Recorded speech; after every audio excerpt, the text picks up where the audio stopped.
Hello, everyone from RTV21. It's Mr. B, and today I'm here with writer, director, producer Juan Avelar, and he created the short film Murrieta, and today he's going to talk with us about it, and I have a series of questions for him, and he's going to show us clips from the film. So Juan, I also worked on this film, but there's a lot of things I don't know about, and that all kind of concerns the idea. So you did this film. It was your senior thesis film. How did you make this, fairly large budget production? How did you do this all in one semester? Well, I remember back, was it 2015 or actually 2014 when you kind of started working on this? I already had known you and some of the guys on the crew, and we kind of started scheming a little bit beforehand. What are we going to be doing next semester? We're going to be in the senior seminar class. And we're like, okay, let's try to prepare a project to get selected to be one of the projects that are going to be done in the class. And I know at the time we were pretty close with Mike and all these other people. Were like, okay, well, what are the stuff that we're into? And we were really into like these action films, these spaghetti westerns, and we're like, hey, let's just. I know we were watching this. What's his name? Professor Pomo's class, and there was a little bit of a western there we were watching, and we were like, yeah, this is really cool. What if we could do something that's on the lines of western? It's really out there. It's not, it's gonna take a lot of work, but we could do it. We had confidence because we knew cameras really well. We knew the whole process of making films on our own, because we were doing that kind of together already as part of the Hornet Film Society. I'm not sure if it still exists, but we're doing that together, and well, we're a little bit confident. We're a little bit too confident, I would say, that I feel like we were sometimes at some point almost breaking the law, but yeah, it's a difficult genre. It's a historical piece. You're doing a throwback to spaghetti westerns of the 60s, I'm assuming. So it's like a lot to take on. So you planned you knew who was going to be in that class the previous semester, which is smart. Yeah. Okay, so what was planning like? Because you had horses, you had bigger actors, right? Yeah. There's a lot more people on set. You had more lighting, you had more equipment, you had these exotic locations, and you had this kind of small budget for a short film. It was a fairly small budget. So how did you go about planning all of that? What did you and Michael do? And Michael was the cinematographer. Cinematographer, yeah, and he also helped with the writing process, and also he's a co-producer. Well, when we got together after seeing that film in Pomo's class, and just really being really wanting to get into the western genre, just because we both like westerns, Michael and I. Mm-hmm. Well, he asked me like, well, what should we do? And well, now I'm a history teacher, but I was so into history then, and I was like, well, let's do it on what about this Hispanic legend, Murrieta. I already had known about him. He's something I've learned about since middle school, and I've had a fascination with the whole legend. So I was like, hey, there's this legend about Murrieta, and he's like, what? There's a town named Murrieta where I'm from. That's what Michael said. Like, no. Well, it's probably named after this guy, this bandit, or some people say hero. But we kind of dwelled into that history together. Learned more about Murrieta. We kind of went to some of the locations where Murrieta had been, since it was very nearby Sacramento area. So we learned more about Murrieta, and we were very inspired to do it. I know we were thinking, oh man, this western is gonna need horses, and at the point we were like, you know what? We're just gonna try to shoot everything without horses and not include horses in the film. But thankfully, there was another classmate in the program. Her name's Jess, and she had horses, and that was just like everything just started to come together, and everybody just had talents and resources that we could pull together from, and it was all about just honestly being friendly with each other, and that's how we got resources for our film. So that very collaborative effort, makes a difference for sure. So I know Michael is a cinematographer, and he's never done a spaghetti western. I mean, a lot of what he's done is like my films, which we kind of play around with different genres, but this is his first western. This is your first western. So, what kind of thoughts were kind of on your mind with approaching cinematography? Well, if you asked Michael, he probably said that my thoughts were pretty cheesy.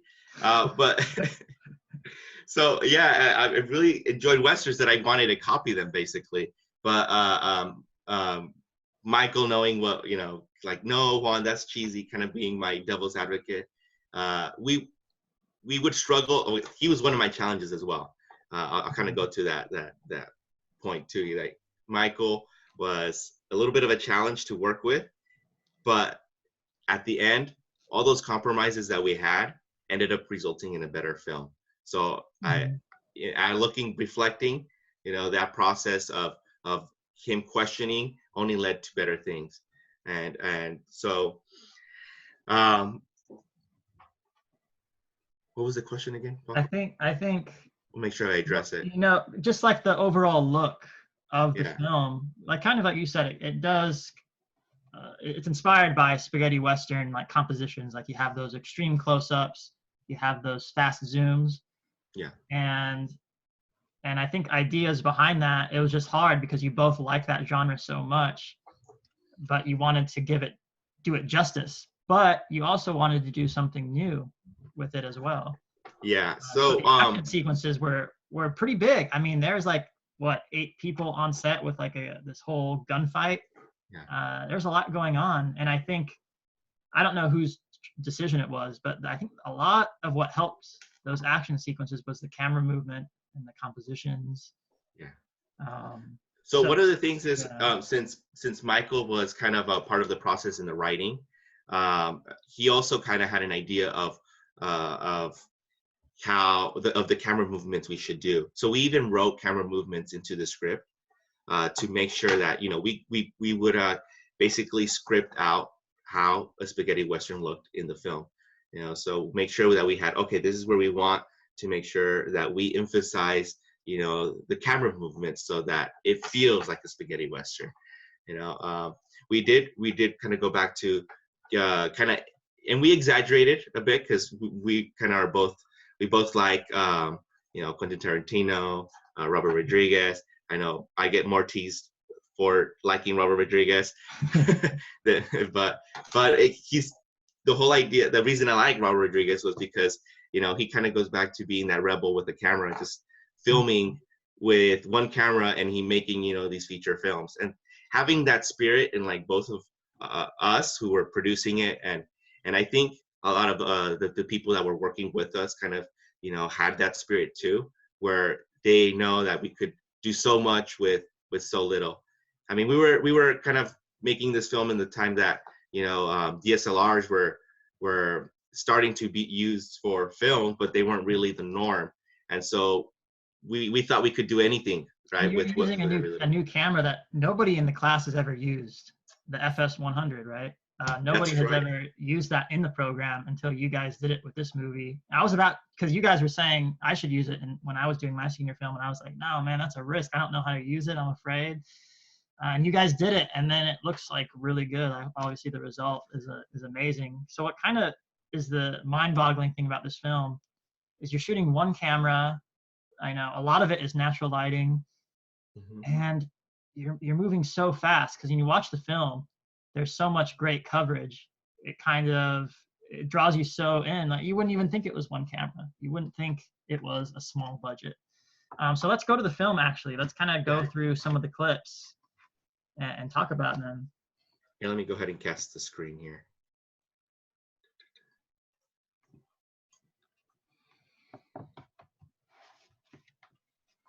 So we mainly kind of went over pre-production. Like there was a lot of planning. There was a lot of, you guys storyboarded pretty much everything, pretty much writing the shot lists in the script, which is fun. Yeah. So kind of looking at some of these scenes. Oh, it's going to lag. It's lagging on my computer. Oh, is it lagging? So if my students hopefully are opening the video and watching it themselves. So this first shot, how did you guys come up with that idea of it's a wide shot and then it goes into like an extreme close-up? So like you said, we wanted kind of to emphasize that it's a whole spaghetti western, and we kind of just wanted to punch in and out to make it feel like, you know, you could see all these vast locations, but then focus you in directly into the whole like purpose. Like for example, there actually this was one of the last scenes we filmed, but it kind of just added that touch because it has nothing to do really with the main It sets up storyline. the world though.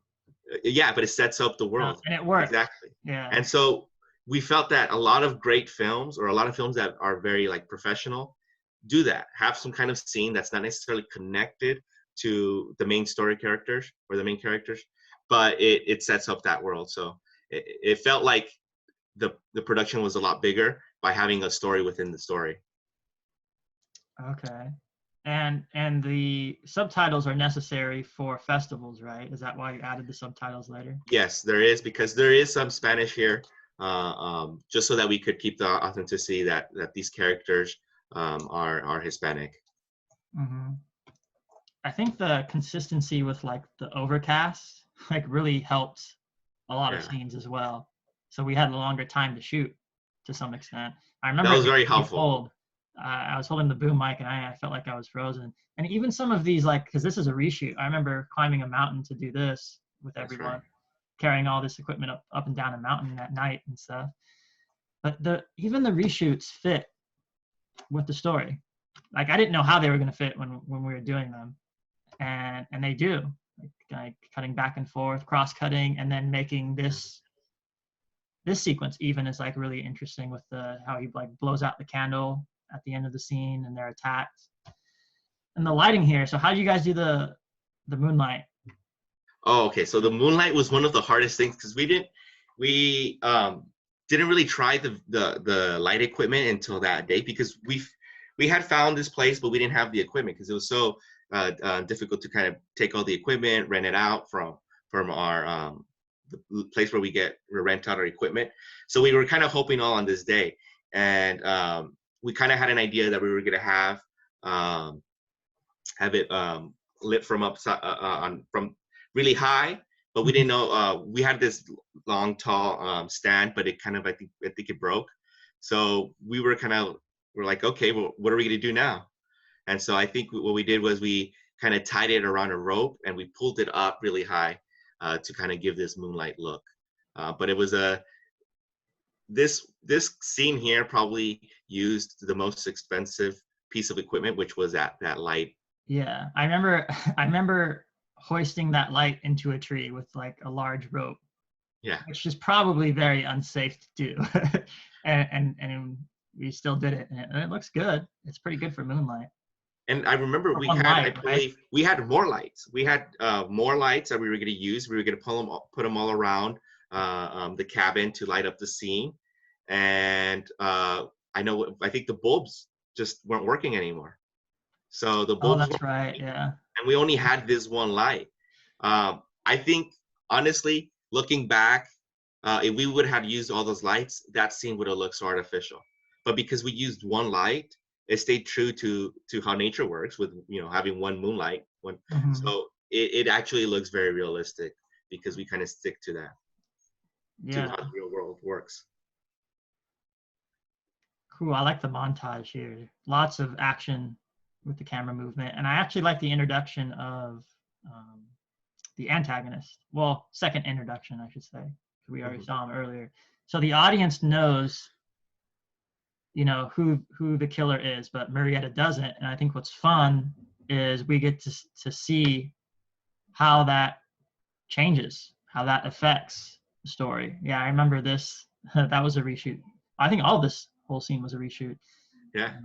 It still looks like really good. The mountain shot is really cool. Yeah, that was really great. That's actually the same place where we did that scene where he's mining on the rock. Yeah, I remember that. That was a fun day. That was probably my favorite day of doing reshoots of a film. Usually reshoots can be very tedious, but it was actually really fun. It wasn't too many of us. It was me, you, Michael, and my brother, and the actor Patrick. Yeah. So, and then, yeah, all the lighting was just like so right for everything that we're trying to convey here. Yeah. Yeah, we did, and like you said, we used basically natural lighting. I know we used some reflectors for some scenes, and that helped kind of, or just to shape the characters or to give them a little bit of a light. But we stick pretty much to natural lighting for the most part, except for those that night scene that we just talked about. Um, that just we kept it simple. That was part of the what made this possible, because keeping it simple allowed us to keep it to a smaller crew. And when you have a smaller crew, there's less scheduling you have to do, and less conflict. Less temperaments, yeah. Yeah. Yeah, and everyone was friends with each other, so we all knew each other fairly well at this time. I was in my master's program, so I couldn't be on set every day, but I really tried to. Yeah. I think I didn't do so good in my master's program the first semester, probably because I was on set more. But I was like, I knew I made the right choice. This is like one of my favorite scenes too. Yeah. The extreme close-up, and you're kind of wondering, why is he stuck? And then the wide shot, just withholding the information and revealing kind of the comedy to that. Is like a really cool way to introduce the character to Murrieta. And we get to know more about this guy too, like the fact that he's weak, like Murrieta. There's a lot of complementary attributes to the characters, a lot of development, and they share the same loss, right? They both are on the road, they're by themselves. Now they have to work together. When we wrote this, we definitely want them to be very similar. That's what we kind of were going for. Yeah. Because we didn't want this to be like a very racist kind of film. Like, oh, just because he's a white guy, he's like he's taking advantage of him, or the Hispanic needs to win. That's not what we wanted. We wanted to show the humanity in all these people. Even in the bad guy. And that he's very similar, and that the bad guy and the good guy are very similar to each other. They both have desires, and they both have griefs, and that's really what I think made Greg here, the bad guy, such a great character too, because people start rooting for him, and when some people see the film, they're like, oh man, he's such a great person. Why is he the bad guy? He's just a great bad guy though too, because he's not an overtly evil guy. He's actually like pretends that he's normal and he's nice. Yeah. And that's what's so fun about the story, to see how, like when is that conflict? When is Murrieta going to find out? How is it going to happen? And that's what everyone's kind of waiting for. And so the team up is kind of a different thing in storytelling. Like in movies, you usually don't see the protagonist and antagonist teaming up to do something, and you get that here, which is original in a lot of ways. Now, like anything with the horses looks like really cool. it gives you, throws you into that world.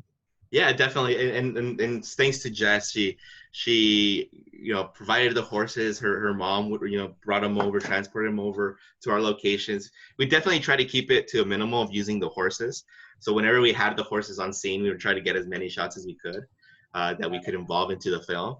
So they did just a great job. They're so trained and well mannered, these horses, that even some of our actors were scared on getting on them, but Jess is so great at make them feel confident on using the horses. Mm-hmm. Yeah. Now this next scene here is my favorite. They're at the fire together, and I usually don't like a lot of dialogue scenes in movies. They can be really boring, but the way you shot it here, you see Murrieta's rage with the shooting through the flame, and it also is your practical light. Is the fire. So yeah. You didn't use any other lights, right, in the scene? It was just the fire? No other lights. It's just the fire. Oh. So, and I like this whole time, Murrieta doesn't trust him. And then the camera keeps going closer to Murrieta's face, telling the story. It's not boring, for sure. This is how you make an interesting dialogue scene, in my opinion. And then the audience already knows the story, how his family just died. So we were really focusing on kind of the visual, more of the visuals on here, where the fire, he kind of just interprets his feelings. So since you already know what happened to his family, you kind of just, because you start to see these images, you start to create a bigger depth in the feelings and the emotion of that story and how he interprets it. And we see that part where, that scene right here, where we put the fire in front of Greg, the bad guy. It was more like, he's starting to realize it, and he feels like he did some kind of sin. The fire. It's foreshadowing the revenge that's gonna happen. Yeah. I remember this scene being really difficult to shoot. I don't think I was here for the. And this is a reshoot. This is the reshot it. Yeah, like I remember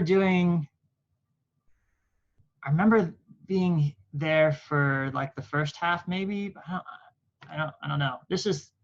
Maybe it was the reshoot. Maybe I wasn't there. I don't, because you took a production picture and I wasn't in the picture. So, but I remember being here at this location. Oh, we didn't have enough time to shoot it.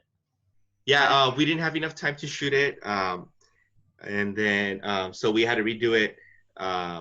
The first time, it definitely looked a little bit better with the lighting, but we just didn't have enough time to. So I love the action, like I love the choreography here. But my question is, you used practical blood effects in the end, but why didn't you use that throughout?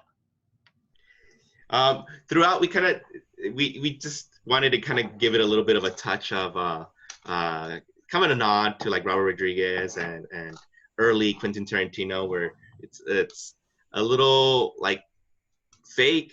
You can tell it's amateurish, but people are still going to go along with it because they love the scene. So we were like, as long as we sell one big one, and knowing that difference, that we use little. I see. So save the big effects for that big moment. Like here is a good example. Whereas the little effects maybe won't be as distracting. I can see that. Because how are you going to put all that digital blood on that guy's face, right? I guess exactly. That's true. So we just kind of wanted to, just focus on making those big blows very real. These shots too. The magic hour. Yeah. And then lighting on their faces. This is classic spaghetti western. Oh, yeah. The telephoto lenses. Yeah. For this one, for part of this scene, we actually used two cameras. We used a DSLR. I think, Christina had let Michael use the 5D Mark III. I believe that's the one we used for that. And then as well as the Sony that we were using here too. It was a reshoot. I remember that. Yeah. Yeah. There's slight differences in the lighting if you really pay attention. Yeah. But it's pretty seamless actually. Yeah, right there. You can tell that shot's from a different camera than the other ones. Yeah. And that's definitely the 5D right there. Oh, okay. I didn't know that. That's the 5D, yeah. So here he's like the I like scene. This edit too. This was a cool edit. Yeah, that we kind of wanted to do like a kind of going back to what happened, and then after he had already killed him, kind of going between those two scenes and mixing them in. It kind of gave you an idea that he's reflecting on what he had just done. Yeah, that's a neat idea. Yeah. Okay. Cool. And that's pretty much it. And then where did you shoot this scene? I don't think I was here on that day. I wasn't there. Yeah, I think you weren't there. We just needed something to kind of like wrap up the film. We stopped the edit together. This is your cameo. With Dom. Because Dom was, that's me. We couldn't get Patrick to get out, so I think I just told me put on the suit, Juan, and go. So we wanted a silhouette scene because it's a Western. So we were like, let's have him ride up to the sunset. I mean, we didn't have horses. We're like, let's just have him walk up to the sunset and just see his silhouette. So we put that, together, and we just kind of drove down, I think, east of Sacramento, see what we could find, and just waited till sunset. So cool. Thanks for showing us the movie. I have a few more questions about, what happened after this movie was made? What did you do? Since this was the senior thesis film, what did the teacher think about it? So I think when we first showed our first edit, here, let me go ahead and stop the screencast. Yeah. All right. So when we first, I know there was a couple of times because in this program, in this class, we would do kind of share the edits as we kind of go through. I know we shared some at the beginning, and we were getting the jacket criticized for not being accurate with the time, and I think as an educator now, I think we like to kind of give positive critiques to all our students, even the ones that are kind of achieving, that are ones that are doing really good. We want to kind of give them positive or some criticism, so that they wouldn't, so that they could kind of grow, right? And so looking back, I feel like that's maybe what the professor was doing. But I know at the time we were so confident with what we were producing. Right. Nobody's ever made a film to this scale in a small film program, right? With shoestring budget. Nobody's ever done that with all these props and. Exactly. I think, and most people, and we don't come from the big film program like from LA or anything. So our program was still growing. So there wasn't really much of a kind of standard laid out for what the films should look like. Mm-hmm. I know a lot of people would just film things in their backyard and call that their film for their thesis. And I mean, there's nothing wrong with that. I mean, we filmed this in our backyard basically in Sacramento. But it's all about planning. And I think what we did really well was that we planned. And I think we felt confident, and we were in a circle of friends where we talk about films all the time. So we would talk about like, hey, this is what we're gonna do. How do we do it? This is what camera you would use, or problem solving. Yeah. So we worked together to problem solve and plan. And I think that's what really helped us achieve in this film. Okay. Now, if I was a teacher looking at this film and making critiques, I think the biggest thing that is the takeaway is the fact that the continuity is so good. It really does look like a high-end production for something that's really small, for someone who, hasn't made too many short films, we could say. Mm-hmm. But just that would be, I wouldn't critique that, but I would say, look how amazing that is. Like, all these people got together, they were all confident in the vision. It looks a lot better than some of the other students still struggling with continuity or editing. Like, this is more advanced, I think. So I saw it as it was a pretty big experiment with everybody. It was a big, risk. And I think, God, it generated so much attention with YouTube, with these festivals. At one point, people were like trying to buy it or something, or there was something, I don't know about that story, but yeah. But there is a lot more to it than just this class. And I think what I was realizing is, wow, there's so much power you can do with making one film that I don't think the other students were capitalizing on that opportunity. They were just making it for the class maybe. But I thought this was like such a larger scale that you knew everyone wanted to do more than just that class. We all wanted to do more. And I think that's what kind of drove it for more than just being for this class. And that's why it kind of, we made it the way it is. We wanted, we were kind of finishing up our senior year in the film program, and a lot of us didn't even know what we were going to do next, and so I know at the time I was like, looking at what am I going to do next? Am I going to go, am I going to move to LA, or am I going to get into another program, which I eventually did. But at the time, we didn't know what we were going to do. So I know since when me and Michael were talking about this idea before we got into the class, we're like, okay, well, we need to go big or go home. We need to make sure that we leave something behind that definitely we could also use to go forward. We want to make the film program look good. I mean, we were in the Hornet Film Society. We were all about making this film program look good.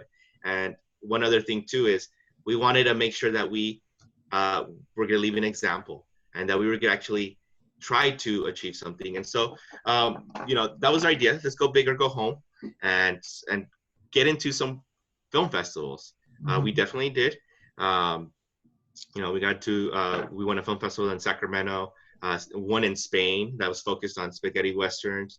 And few more around the world. Most of them were outside of the United States, believe it or not. But we definitely wanted to do something more than just submit this for a grade. Definitely, and I think it definitely shows. Yeah, you can tell there's a lot of work, a lot of effort behind it. And what's funny is when Michael and I go to events in Sacramento, Michael has shot more movies for me than you. He shot just this one movie. And people always say, "Oh, Michael, you did that Murrieta film." They never say my films. and we've had like a couple of instances where we'll be at like events and someone will say, "Oh, you shot that Western." And I think a lot more people have seen this movie than, honestly, like I feel like more people knew about this movie than a lot of other films coming out of Sacramento, honestly. Like we were in the newspaper at one point. It was like, I think that there was a lot more notoriety after the class, after it was released. There's more people talking about it, more people enjoying it. And it's entertaining. It is a fun piece. Nobody's really making spaghetti westerns at this time. I mean, Tarantino made one, and that was kind of the rebirth of maybe more of those movies coming out. And then this movie came out after that, and it kind of continued spreading that genre, because that genre you don't see that too much anymore. You don't see a lot of westerns. So kind of going back to that was really cool to see that. And then I've never been on set for a historical film outside of mine, and it was cool. That was like the coolest experience. It was just like we were that was one of the hardest part too, keeping this historically accurate. And it was just so difficult because even though we went to some antique shops and things like that, it was so difficult to find these all appropriate things.